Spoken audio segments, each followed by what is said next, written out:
It's a nice snack that you can have for tea time or as an entree to a main meal. So hope you enjoy this video. So the ingredients that you'll need are 1 onion, a medium-sized onion cut fine, about 6 ounces of self-raising flour, 2 potatoes grated. They've discolored now because it's been a few minutes since I grated them. 1 carrot grated as well, about 3 ounces of grated cheese, 1 stalk of spring onions, and 2 green chilies. With the green chilies, it really depends on how hot the chilies are and what your tolerance level is, so feel free to either reduce it or put more. That's totally up to you. So what we're going to do is add all the ingredients into this bowl.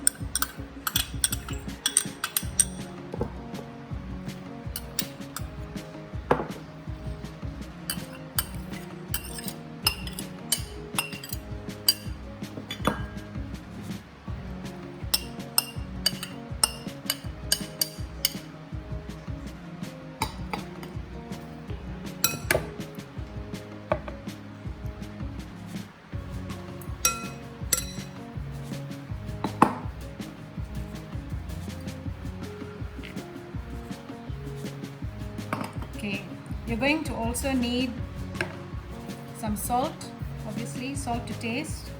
So I never follow measurements, but I would say about that much of salt should be enough. Again, it's up to your taste, and pepper is to taste as well.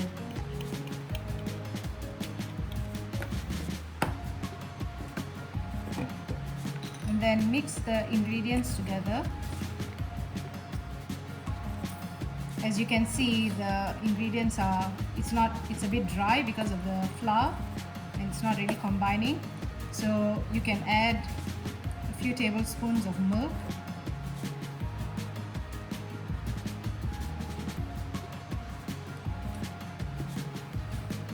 just to wetten the ingredients. But once you've added salt to vegetables, the water will come out of the vegetables. So you don't want to add too much of milk to the mixture because you don't want it to be too runny or wet. So mix it and let it sit for a while. And if you still find that it's very dry and you can't scoop it and put it in the oil to fry, then you need to add a bit more milk. But for now, what we're going to do is we're just going to combine this, and then I'm going to put a piece of Glad wrap on the top of this bowl and put it aside to sit for about half an hour, and just allow the salt and the vegetables to react and let the water come out, and then we'll see how we go from there. So it's been about half an hour and I've let it sit for a while. As you can see, it has sort of become a bit more pasty and it's come together.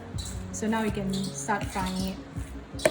So heat some oil on your stove and keep it on a medium heat.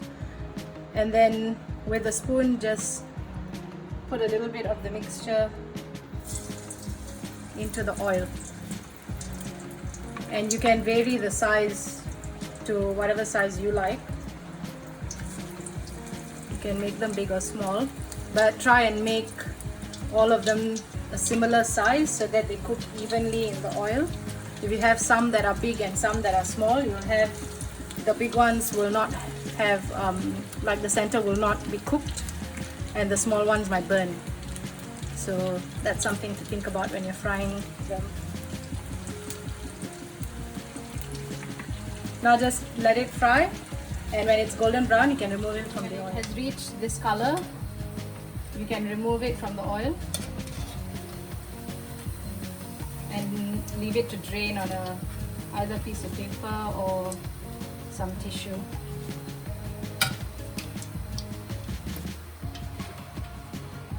And then continue frying until the rest of your batter is finished. So these are the fried cheese puffs.